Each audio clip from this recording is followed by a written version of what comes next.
Welcome back. Well, let's get into it, shall we? That was a long introduction.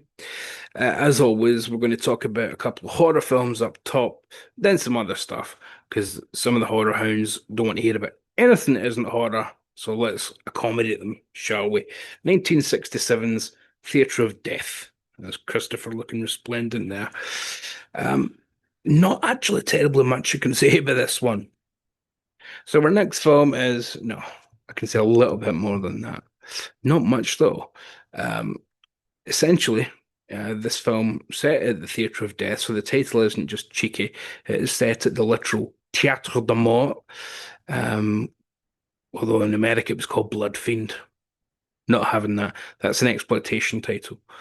Um, Set at the Théâtre de Mort, we meet a bunch of characters, including its new uh, director, Christopher Lee himself, who has got a strange bunch of new ideas for the theatre and how it should be run because he has just returned from a round the world trip, and inherited the theatre from his father. Um, After going around the world and picking up all sorts of obscure objects that could be used if you ever want to become a mass murderer in a horror film. But also he's been practicing voodoo in case he ever, pops into a horror film. I'm sure neither of these will be used as elements to make him a suspect in this one. Julian Glover is also in the film. He is a surgeon who is resentful because he has lost the use of his surgical hands. He still has the use of his hands, but not his surgical hands, which are a little bit more intricate. You have to be able to, really get in there when you're doing surgery. So he's had an accident, a car crash, and he can use his hands, but just not as intricately as he used to for surgery. So he's a bit resentful over that. The kind of resentfulness that might cause a man to be the suspect in a horror film. And you know, just to spread it around, we also have some female suspects, including a young woman, a young actress in the Theatre of Death, who's having an affair with Christopher Lee, and other people keep trying to break them up because of the age gap. She's a suspect too. Add her to the list. Or uh, Leila Goldoni, um, underrated actress from Alice Doesn't Live Here Anymore and Shadows and Invasion of the Body Snatchers. She's been in some massive films and yet never gets talked about. But Leila Goldoni is, if we have a main character, it's her probably. Although it is a kind of Christopher Lee, Goldoni, Glover triad as our main characters. So a bit of an ensemble piece. Um, Leila Goldoni lives with that young girl who's having an affair with Christopher Lee, and she's the one mainly trying to talk her out of it. But she's also now dating Julian Glover. And the reason that this random surgeon now is involved with the theatre, well, is dating her, but also he's kind of uninformally a police investigator because he had that injury where he can't be a surgeon anymore. He now works with the police in their autopsies and the like. So he's using that privilege of working with the police to look into a spate of murders that have occurred at or around this theatre and investigate for himself. So he's a suspect. Christopher Lee's a suspect. The two girls are suspects. The strange old woman that runs it, she's a suspect. I'm a suspect. You're a suspect. We're all suspect. Part of the problem with the film is that there aren't enough interesting suspects. It's well directed by Samuel Gillou, and in particular, the cinematography by Gilbert Taylor is fantastic. Where it's set at Grangwynol Theatre, and they've taken that on board in their decision on how to make the film in terms of its visual appeal, because it looks like Grangwynol Theatre, black backgrounds in a lot of places with just points of light, where the light is very over the top and unrealistic in terms of the color palettes and whatnot. So it looks like Grand Guignol Theatre on a large horror film. The performances are fantastic. with enough ambiguity from each of the performers in terms of whether they could be a killer or whether they're a good person who's just involved in a murder mystery. The performances are fantastic throughout, and it's great to see Julian Glover play what a character who is set up as a hero, as Charles, as the surgeon. But is he? Is he a hero? I mean, Julian Glover is the bad guy in 300 movies, so maybe he's not. You need to watch it and find out. And one of the reasons I want to tie this film with our other film that we're talking about in this horror pairing, which is here, Circus of Fear from 1966, is that this is also well, it's also a Christopher Lee starring horror film for one thing, but you probably guessed that from this video. But it's also a murder mystery. And in both films, weapons play a part. So we'll go into the plot of this one, and then kind of sum it up, and then go into the other two. There's a big heist in the East End of London. The bagman gets out of town and makes the drop. Look at me dropping other lingo there. Makes the drop, and he's killed by the person who set it up, Mr. Big, if you will, who bumps him off with a suspicious looking weapon, the kind of weapon that a sword thrower has in their collection. Cut to the Circus of Fear. At the circus, we meet all sorts of characters because it's a circus. It's like a circus in here. All sorts of characters who, again, could be the kind of people that might be suspects in a horror film. And remember, I said there's a Mr. Big who's behind everything. There's literally a character called Mr. Big who's played by a midget, and he's definitely up to stuff because he's blackmailing a character the first time we meet him. So he's definitely up to something. That character he's blackmailing is played by Christopher Lee, who is under a mask and we're told he's hideously deformed. But surely Christopher Lee's not taking this gig in 66. He's not taking this gig under a mask. I mean, you can see that it's him from the little bits of his eyes and the mouth. So he's not taking a gig to be under a mask like that in 66, for goodness sake, surely. Hmm, must be a suspect for some reason. Well, we'll look into it. Hmm. And then, wouldn't you know, there's a sword thrower, but the swords that we see in the murders, although they are from a sword thrower, as the police conclude, they're not from this particular one. More suspects keep getting added. Now, it sounds like I've just gone from one film into another completely different one, doesn't it, in the space of a few seconds? Because that talks about a heist in the East End of London, and then the bagman drops off the money and blah, blah, blah. Well, the money's ended up at the circus. And then the money starts to trickle out of the circus because the police get cordoned onto it because they realize it must involve the circus somehow because some of the money's been used to buy a child's clothing at a Woolworths. And some of the money has been used to make a small bank deposit by the owner of the circus. So the police zero in on this place. Somehow, this place is responsible for the big bank heist that's been pulled in the East End of London. Right? But most importantly, from there on, it is the murder mystery as well. So various characters keep getting bumped off due to their involvement first in the heist at the start of the film, which is like 20 minutes of this film before either a circus or anything horrific happens. It's almost like if I put in the wrong film here, nothing, no, everything for the first 20 minutes is just a London gangster movie, pretty much. Everything. There's no hint of horror and there's no hint of a circus. So it's like, what is this? Completely the wrong movie. No, it is the correct movie. And again, there's not much I can say beyond a certain point in this. It's pretty much here, really, once you start to meet all the different characters. Because what I want to do is just really say how much better this film does than this film in terms of giving us a compelling list of suspects. Now, a whodunit isn't about the reveal. A whodunit is about, is it Colonel Mustard in the study with the candlestick? It's about the list of suspects. It's about the guessing game. It's about the fun of knowing them and oh, it was him. What in the previous film we didn't really have that. There's only a couple of people who it could feasibly have been.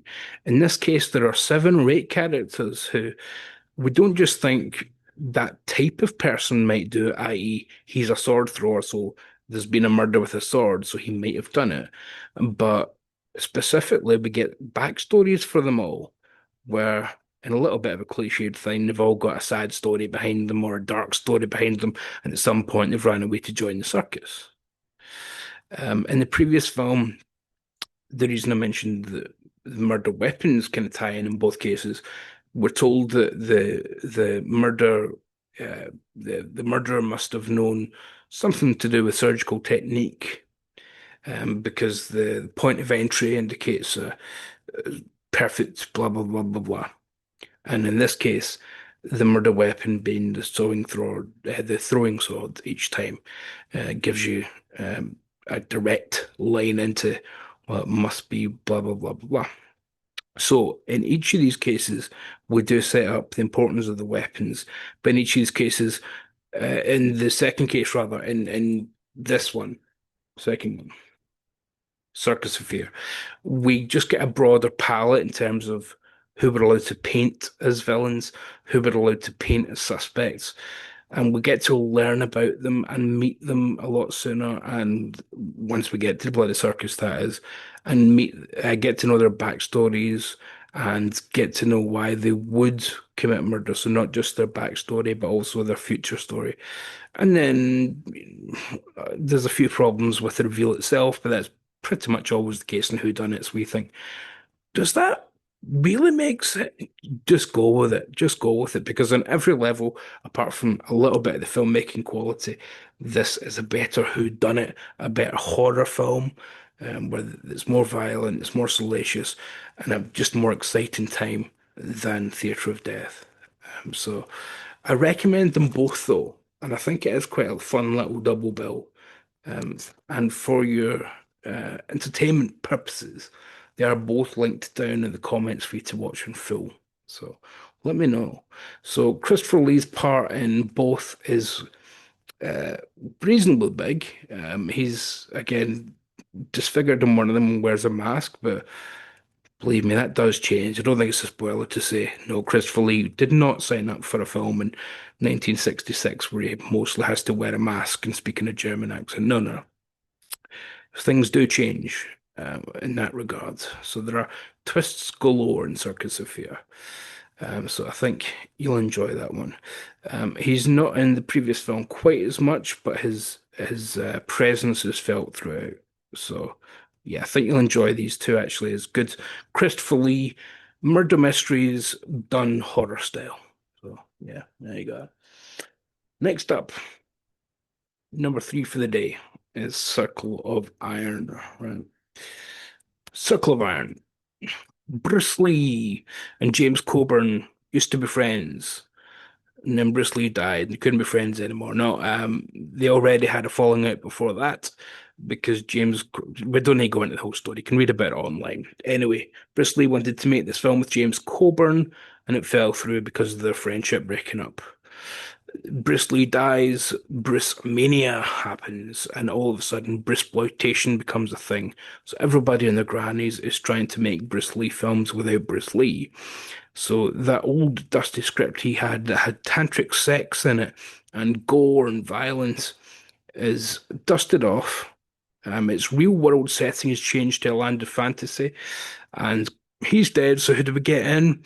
David Carradine, because he's just finished Kung Fu and that was a massive hit. So let's get David Carradine in.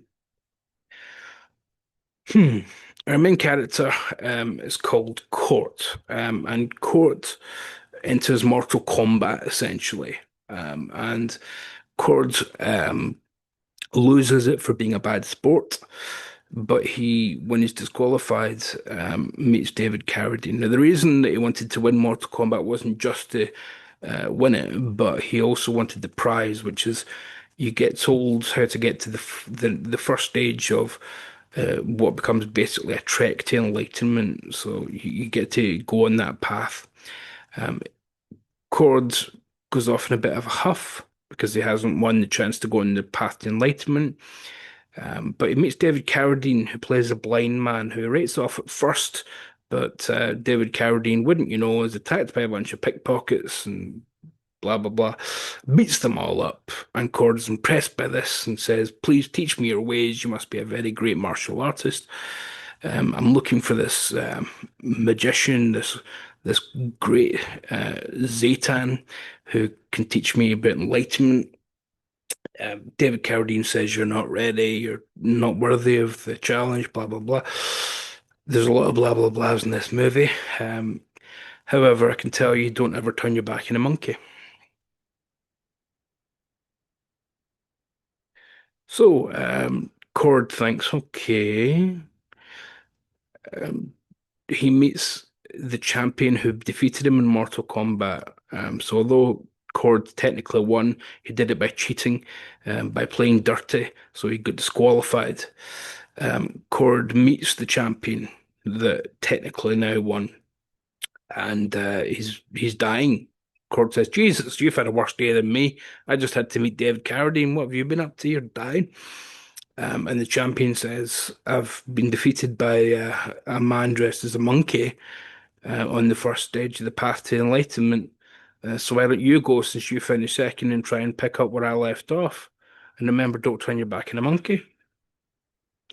So Cord goes, and in voiceover, we hear David Carradine's voice reminding us, "Don't turn your back on a monkey." And Cord uses that in his fighting style as he takes on a character who's dressed as a monkey, vaguely. I don't think you'd pick up on the monkeyness if they hadn't specifically used the word monkey 5 times.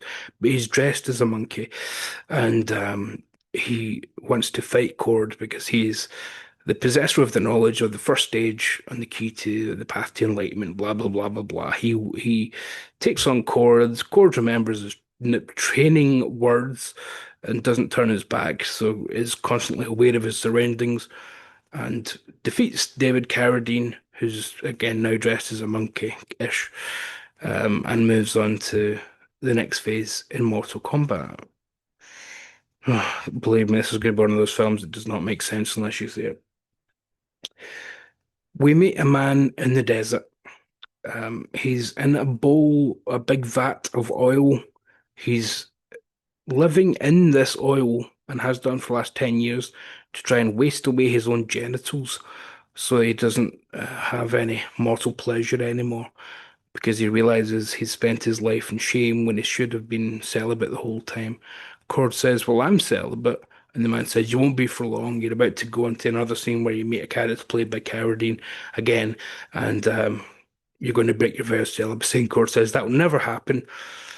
And then a few seconds later, he meets another character played by David Carradine, who says, "Meet a beautiful woman," and Cord instantly breaks his vow of celibacy.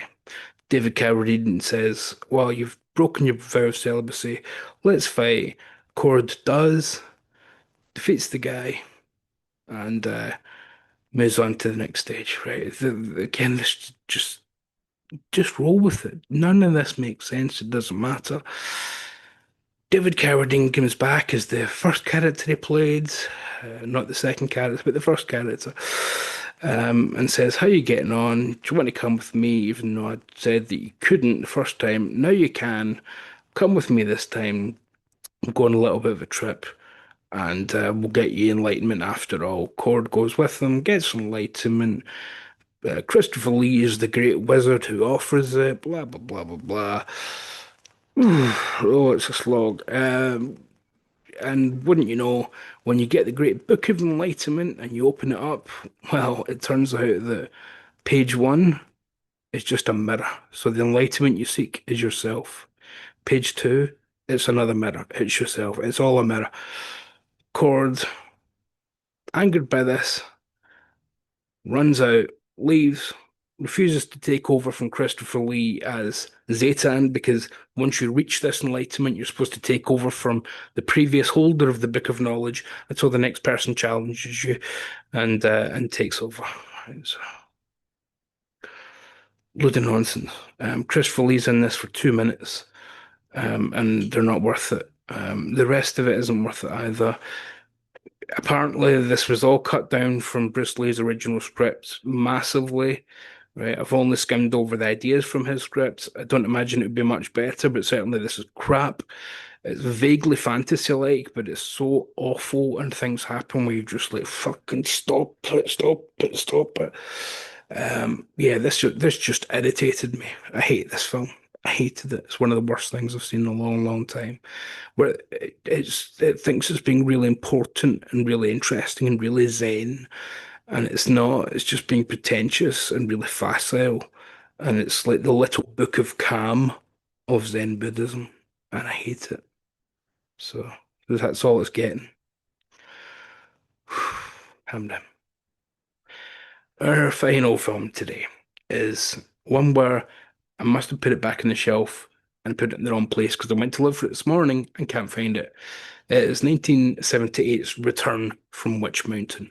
Now, I've not seen 1975's Escape to Witch Mountain, and so I was kind of thrown in at the deep end. But yeah, this film's strange. It's Christopher Lee and Bette Davis are the main reasons to see it. But it starts off with the kids who presumably were the stars of the last film being dropped off by their uncle, who I presume was in the last film too, from a UFO into a baseball field. As they're dropped off, they get separated, and one is abducted by Christopher Lee because these kids have got telekinetic superpowers. One is abducted by Christopher Lee and Betty Davis because Christopher Lee wants to use this telekinesis to take over the world, and Bette Davis just wants it for financial gain. The other girl, the girl of the twins, gets away, and she forms friends with the Goonies. So the whole film is really just how Christopher Lee and Bette Davis can exploit this poor boy and make him do what they want, and the sister coming to look for her brother and rescue him. That's pretty much it in terms of plot. However, this was actually quite a lot of fun. Again, I've not seen either of these films before. No real interest in seeing Escape from Witch Mountain, but this one, Return from Witch Mountain, just yeah, bags of heart. And Christopher Lee plays a real fun villain in it, where he's playing it very over the top. But the real reason to see it is Bette Davis, who's just having an absolute blast. I don't think she understands what movie she's in, but she's just playing it incredibly camp and like an old gin-soaked rummy who's having a great time. I mean, she's got a daft nephew in it who's the kind of slave that she utilizes. He's the one that does the bidding, kind of just the runabout, the gopher for her and Christopher Lee. And when Christopher Lee says, I'll kill that boy, she says, well, you better not. I've got no one else to leave my bankruptcies to, which lovely. Um, there's kind of zingers from her throughout. They realize the writers clearly we've got Bette Davis and Christopher Lee, so the villains get all the interesting stuff to do. The sister with the Goonies coming to rescue, nah, crap, boring, blah blah, blah rubbish. But Bette Davis trying to break into a museum and steal gold, fantastic. Christopher Lee trying to take over a uranium plant and hold the government to ransom, brilliant. So this film is super highly recommended in terms of just good family entertainment and Bette Davis and Christopher Lee just having a blast together. Two Hammer legends, of course. Bette Davis was in The Nanny and The Anniversary, and it's directed by a Hammer veteran. I wonder if that's how that happened, but John Howe that did Twins of Evil and the like. Fantastic, terrific fun. So if you take anything away from this video today, really it should be that the films, the couple of horror films that we had to talk about, are horror adjacent films. These two, worthwhile, and both you can watch below. This, not worthwhile at all. Never see it. It's crap. But also, Witch Mountain 2 is really bags of fun. I'd see it if I were you, but I'm not you, so I can't I can't say whether you should or not, but if I were you, I would. Because I have. It's quite good. Oh, I don't think we need to go into more depth on it, though. I think that's as much as you need from a Disney film when these videos are already long enough. So, we've only got a few videos left for this month, so I'm going to be a bit conscious in the last one and definitely get some hammer and have some more Halloweeny stuff in because that will drop on the 31st. So the next one will probably be midweek and then back again next weekend. But yeah, again, these two linked below so you can watch them in their entirety. Sorry, these two are linked below so you can watch them in their entirety. This one, don't bother with. Witch Mountain, if it's on Disney Plus, give it a watch. Give it a watch because, yeah, just for Bette Davis and Christopher Lee alone, bag of fun. Let me know your thoughts, and I will see you again in the next one. Cheers.